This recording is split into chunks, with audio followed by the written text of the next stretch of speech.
거울 앞에 서서 문득 생각합니다. 어제의 나와 오늘의 나는 같을까? 사진첩 속 어린 내가 웃고 있죠. 초등학생 때 앞니 빠진 채 활짝 웃던 모습, 촌스러운 교복 입고 친구들과 장난치던 시절.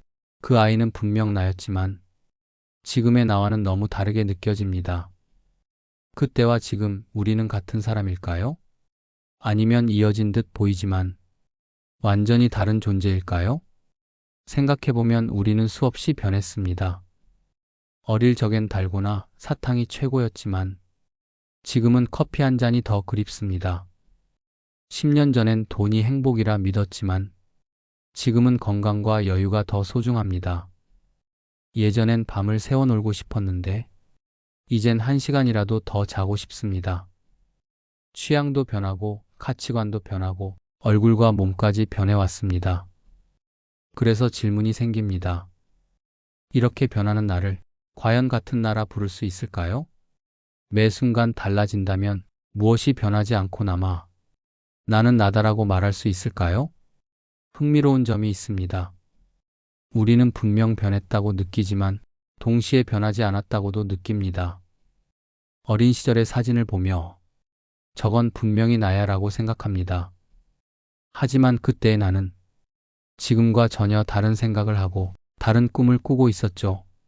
그래도 우리는 그 아이와 지금의 자신을 연결합니다. 바로 그 연결감, 연속성 때문에 우리는 나는 나다라고 말할 수 있습니다. 이 지점에서 근본적인 물음이 떠오릅니다. 나라는 존재는 끊임없이 변하는 흐름일까요? 아니면 변화 너머에 있는 고정된 실체일까요? 만약 나가 강물처럼 계속 변한다면 지금의 나와 내일의 나는 다른 존재일지도 모릅니다. 그렇다면 내가 한 약속도 의미가 달라질 수 있겠죠. 어제의 내가 한 약속을 오늘의 내가 꼭 지켜야 할까요? 그건 다른 사람이 한 말일 수도 있습니다. 반대로 나라는 고정된 실체가 있다면 이야기는 달라집니다. 외모, 취향, 성격이 아무리 변해도 그 안에는 변하지 않는 중심이 있다는 뜻이죠. 거센 파도에도 흔들리지 않는 깊은 바다 속 무언가처럼 존재의 핵심이 언제나 자리에 있다고 믿는 것입니다. 우리는 이 두 가지 사이에서 늘 흔들립니다. 한편으론 변화를 느끼며 살지만 또 한편으론 변하지 않는 무엇이 있다고 믿습니다. 이 모순은 철학적 추상에 그치지 않고 우리 삶과 밀접하게 이어집니다. 삶의 변화 앞에서 내가 누구인지 어떻게 살아야 할지 결정하는데 큰 영향을 주기 때문입니다. 이제 본격적으로 생각해 봅시다. 나는 끊임없이 변하는 흐름일까요? 아니면 변화를 넘어선 실체일까요? 여러분은 어느 쪽에 마음이 기울나요? 고대 그리스 철학자 헤라클레이토스는 같은 강물에 2번 발을 담글 수 없다 말했습니다. 강은 늘 그 자리에 있어 보이지만 실제로는 끊임없이 흐르고 변합니다. 어제의 강물과 오늘의 강물은 다릅니다.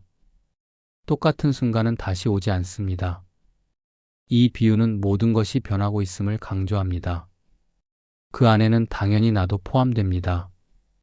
우리는 종종 자신을 고정된 존재로 생각합니다. 나는 나야. 변하지 않는 무언가가 있다. 이렇게 믿고 싶어집니다. 하지만 조금만 들여다보면 우리의 몸과 마음은 끊임없이 변합니다. 흐름이라는 단어가 더 어울릴 정도입니다. 먼저 몸을 살펴봅시다. 어릴 적 사진과 지금의 나는 다릅니다. 어깨는 넓어지고 피부도 변합니다. 머리카락도 줄거나 휘어집니다. 몸의 세포는 수년마다 완전히 바뀝니다. 의학적으로도 우리는 계속 새로워집니다. 생물학적으로 나는 고정된 실체가 아닙니다. 계속 변하는 과정에 가깝습니다. 마음의 변화는 더 극적입니다. 10살의 꿈과 20살의 꿈은 다릅니다. 사랑, 두려움, 삶의 목적도 변합니다. 나라는 감각만 이어지는 듯하지만 그 감각조차 일정하지 않습니다. 기분, 상황, 환경에 따라 나는 이런 사람이다라는 이미지도 바뀝니다. 현대 심리학은 자아가 단단한 고정체가 아니라 이야기라고 봅니다. 우리는 경험을 엮어 줄거리를 만듭니다. 그 줄거리의 주인공을 나라 부릅니다. 자아는 고정된 게 아니라 경험과 기억, 해석이 쌓여 끊임없이 다시 쓰이는 이야기책입니다. 이 점을 가장 잘 보여주는 예가 일기입니다. 오래된 일기를 읽으면 정말 이걸 내가 쓴 걸까? 싶습니다. 그때 나는 다른 감정, 단어, 삶을 가졌습니다. 분명 같은 사람이 썼지만 글 속에서 다른 사람을 만나는 느낌이 듭니다. 자아가 고정된 실체가 아니라 변화하는 과정임을 보여주는 예입니다. 뇌과학도 이 흐름을 뒷받침합니다. 경험할 때마다 우리 뇌의 연결이 바뀝니다. 기억, 기술, 대화 등 매 순간 뇌 회로는 새롭게 재구성됩니다. 나는 매 순간 뇌 안에서 새롭게 만들어집니다. 오늘의 나는 어제와 다르고 내일의 나도 또 다릅니다. 자아의 감각은 끊임없이 변하는 신경망이 만들어낸 일시적 안정성일 수 있습니다. 일상에서도 이런 변화를 느낄 수 있습니다. 같은 영화를 10년 전과 지금 보면 감상이 완전히 다를 수 있습니다. 예전엔 웃기던 장면이 이제는 다르게 느껴집니다. 감동적이지 않았던 대사가 나이가 들면 눈물 나게 다가옵니다. 이런 변화를 겪으며 우리는 깨닫습니다. 영화가 달라진 게 아니라 영화를 바라보는 내가 달라졌다는 것을. 음식 취향도 마찬가지입니다. 어릴 땐 매운 음식을 못 먹었지만 지금은 즐기는 경우가 많아집니다. 예전엔 마시지 않던 커피가 이젠 필수품이 되기도 합니다. 이 변화는 단순한 입맛 변화가 아닙니다. 몸, 신경계, 삶의 패턴이 변한 결과입니다. 취향 변화에도 나의 흐름이 드러납니다. 우리는 변화를 부정할 수 없습니다. 몸은 교체되고 마음은 흔들립니다. 뇌는 매 순간 새로 연결됩니다. 나는 멈춰있는 점이 아니라 흘러가는 선에 더 가깝습니다. 마치 강물처럼 흐릅니다. 그런데도 역설이 있습니다. 우리는 변화를 경험하면서도 나는 여전히 나다라고 느낍니다. 바뀌는 와중에도 이어지는 감각이 있습니다. 여기서 자아는 흐름인가, 실체인가? 라는 질문이 떠오릅니다. 흐름으로서의 나를 받아들이면 삶을 바라보는 시각이 달라집니다. 실패해도 괜찮다고 느낄 수 있습니다. 오늘의 실패를 경험한 나는 내일이면 다른 내가 되어 있을 테니까요. 슬픔도 마찬가지입니다. 지금의 눈물이 영원하지 않습니다. 시간과 경험 속에서 또 다른 내가 될 수 있습니다. 흐른다는 것은 굳어있지 않다는 뜻입니다. 나를 흐름으로 바라보면 자유로워집니다. 우리는 어제의 나에 묶여있지 않습니다. 언제든 새로운 내가 될 수 있다는 가능성을 품고 살아갑니다. 앞서 우리는 나를 끊임없이 변하는 흐름으로 바라봤습니다. 하지만 동시에 우리 안에는 변하지 않는 무언가가 있다는 느낌도 있습니다. 모든 것이 달라져도 나는 나다라고 말할 근거는 어디에 있을까요? 이 물음에 대해 가장 유명한 대답 중 하나는 프랑스 철학자 데카르트가 내놓았습니다. 데카르트는 모든 것을 의심하면서도 의심하는 그 주체만큼은 의심할 수 없다고 했습니다. 그래서 나온 문장이 바로 나는 생각한다, 고로 존재한다 입니다. 여기서 데카르트는 세상이 변해도 사유하는 나의 중심은 존재한다고 강조합니다. 자아는 단순히 흐르는 과정이 아니라 모든 변화를 경험하는 주체로서의 실체라는 주장입니다. 우리 삶을 떠올려 봅시다. 외모는 끊임없이 변합니다. 아이였던 내가 자라고 청년이 되고 중년이 되어갑니다. 어제의 얼굴과 오늘의 얼굴은 다르고 사진 속 나도 낯설게 느껴집니다. 그런데도 나는 그 모든 과정을 이어나라고 부릅니다. 어릴 적 얼굴이 달라도 우리는 저건 내 어린 시절이야 라고 확신합니다. 그 이유는 바로 변화를 넘어선 어떤 중심, 즉 동일성을 느끼기 때문입니다. 취향은 바뀌어도 여전히 나라는 고유한 개성은 남아 있습니다. 경험이 바뀌고 취향이 달라져도 그 모든 경험을 가진 주체는 동일한 나입니다. 성격이 변해도 나는 변했지만 그래도 나야라는 치과는 흔들리지 않습니다. 이렇게 이어지는 나의 감각은 자기 인식에 중요한 역할을 합니다. 나라는 감각이 없다면 우리는 아침에 눈을 떠도 자신이 누구인지 알기 어렵습니다. 어제 잠든 내가 오늘 깨어난 나와 같은 사람이라는 믿음이 없다면 삶은 혼돈일 겁니다. 철학자 존 록은 자아의 연속성을 기억에서 찾았습니다. 과거 경험을 기억하기에 현재의 나와 연결된다고 봅니다. 예를 들어 초등학교 운동장을 뛰놀던 순간을 떠올릴 때 그 주인공을 지금의 나와 동일시합니다. 기억 속 감각이 지금까지 이어지고 있기 때문입니다. 만약 기억이 완전히 사라진다면 과거의 나와 현재의 나는 동일성을 잃어버릴 수 있습니다. 알츠하이머 환자가 자녀조차 알아보지 못할 때 그는 같은 사람인가? 라는 질문에 직면합니다. 이 질문은 자아의 본질을 더 복잡하게 만듭니다. 그럼에도 우리는 본능적으로 기억이 사라져도 그 안에 변하지 않는 무언가가 있다고 믿습니다. 일상 속에서도 이런 경험이 자주 찾아옵니다. 오랜만에 고향집에 가서 어린 시절 사진을 보면 묘한 감정이 듭니다. 저 아이가 바로 나야. 머리로는 변화를 알지만 마음 깊은 곳에서는 변하지 않는 동일성을 느낍니다. 수십 년 만에 만난 친구를 보면 서로 많이 달라졌지만 눈빛을 주고받는 순간 예전의 그 친구임을 단번에 알아봅니다. 그 역시 너는 변하지 않았다라고 말합니다. 물론 변했지만 그 속에서 변하지 않는 중심을 느끼기 때문에 가능한 말입니다.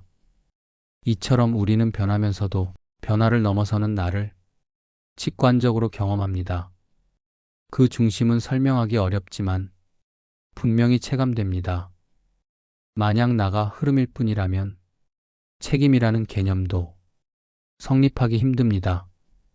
어제의 잘못을 오늘의 내가 책임져야 할 이유가 있을까요? 흐름의 관점만 따르면 이미 다른 사람이 한 일일 수 있습니다. 그러나 사회와 우리는 스스로를 고정된 동일체로 간주합니다. 법과 윤리는 이 믿음을 전제로 합니다. 살인자가 20년 뒤에 잡혀도 그는 과거의 죄에 책임을 집니다. 우리는 시간이 흘러도 변하지 않는 나의 연속성을 전제하기 때문입니다. 고정된 자아의 개념은 철학적 사유를 넘어 사회 질서와 도덕적 책임이 핵심 토대입니다. 그렇다면 이 변하지 않는 중심은 무엇일까요? 데카르트는 그것을 사유하는 주체에서 찾았습니다. 끊임없이 생각하고 느끼는 바로 그 행위가 곧 나라는 것입니다. 심리학자들은 자아의 일관성 감각이 정신 건강에 매우 중요하다고 말합니다. 흔들릴 때에도 나는 여전히 나야라는 믿음이 남아 있어야 삶이 이어집니다. 그 믿음이 사라지는 순간 인간은 방향을 잃습니다.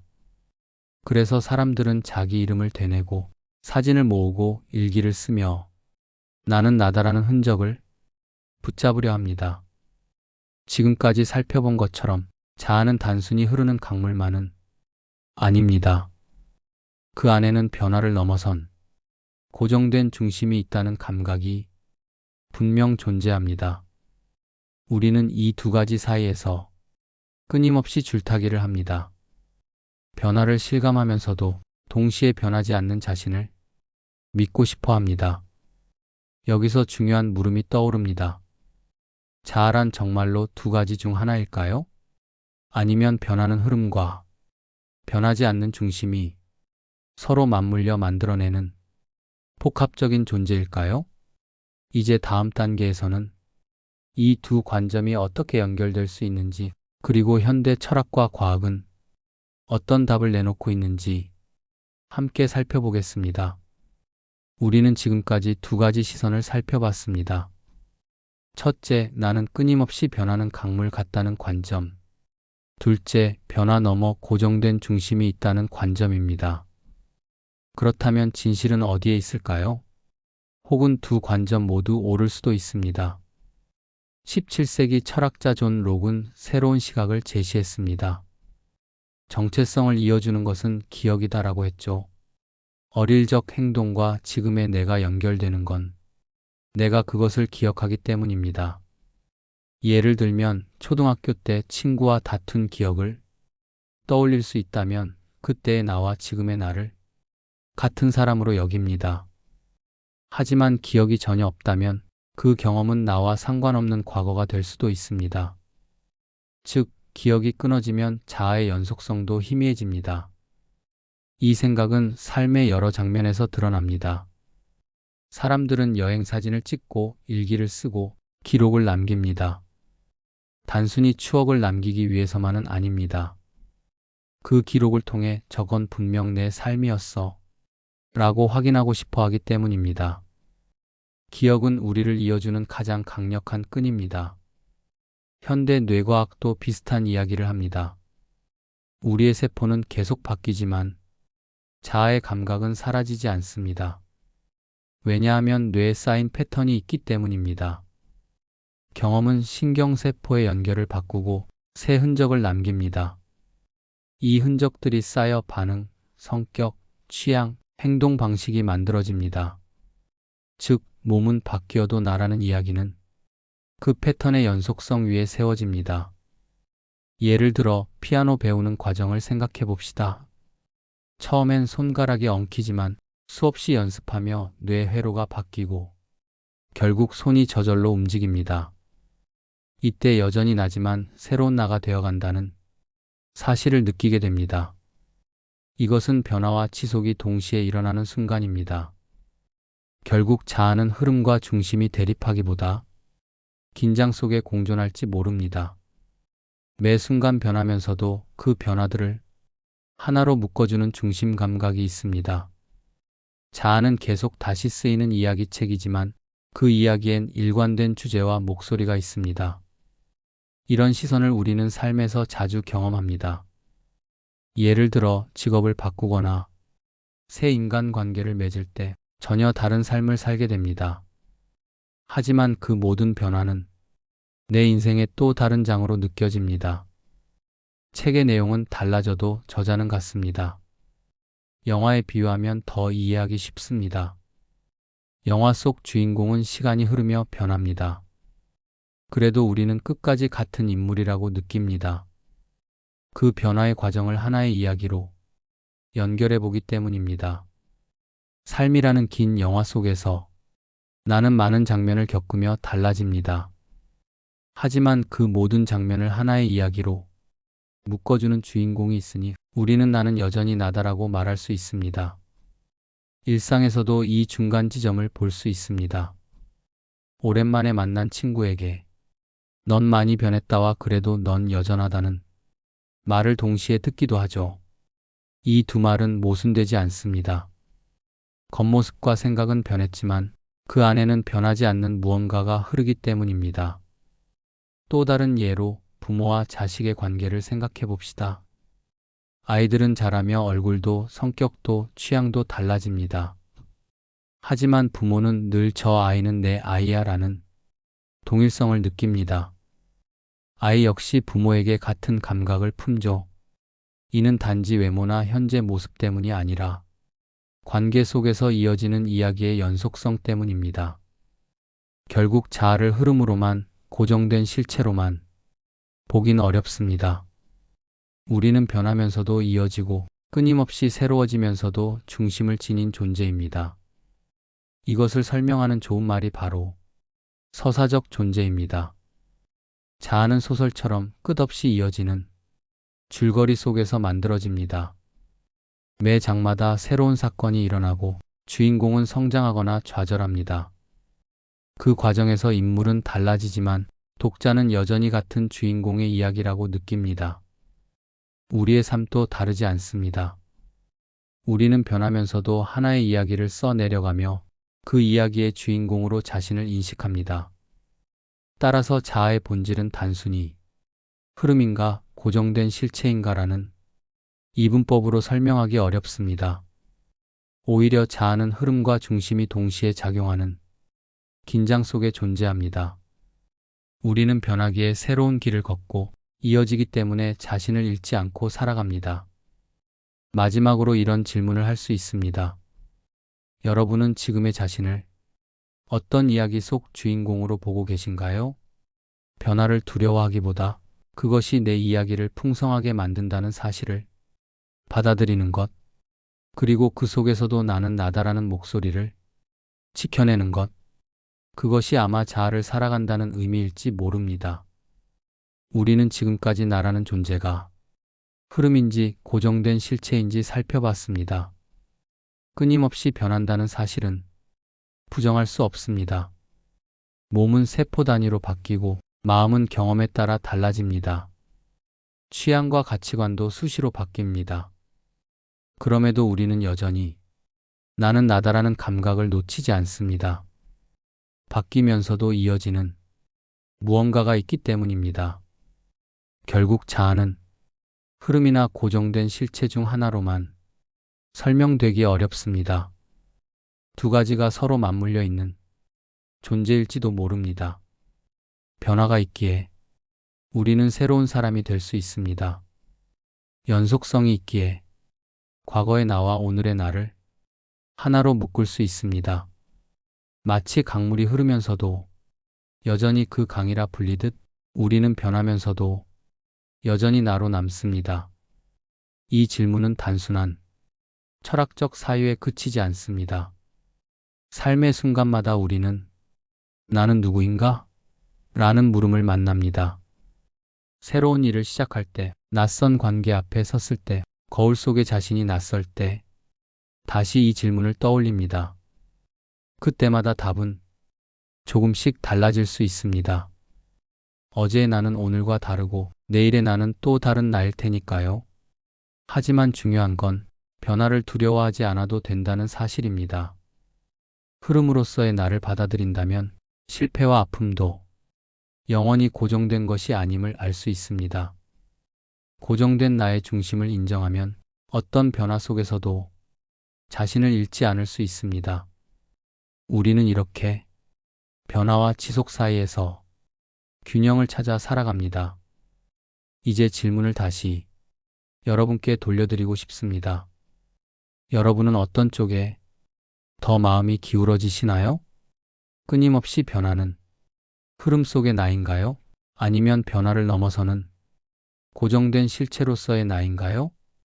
혹은 두 가지가 함께 얽혀 있다고 느끼시나요? 댓글로 여러분의 경험을 나눠주셔도 좋겠습니다. 나는 20대와 지금이 완전히 다른 사람 같다라고 느끼는 분도 있을 겁니다. 또 어떤 분은 많은 게 달라졌지만 그래도 나는 나다라고 말할지도 모르죠. 그 다양한 목소리들이 모이면 이 나라는 수수께끼에 더 풍성한 답을 찾을 수 있을 것입니다. 자아의 본질은 단정할 수 없습니다. 하지만 분명한 건 우리는 모두 끊임없이 변하면서도 자신을 이어가려는 이야기 속에 살아가고 있다는 사실입니다. 그 이야기를 어떻게 써 내려갈지는 각자의 선택에 달려 있습니다. 오늘 영상이 여러분이 살아가는 이야기의 한 장면에 작은 여운을 남기길 바랍니다. 그리고 여러분이 쓰고 있는 그 이야기 속에서 스스로에게 이렇게 속삭여 보시길 바랍니다. 나는 변하면서도 여전히 나다.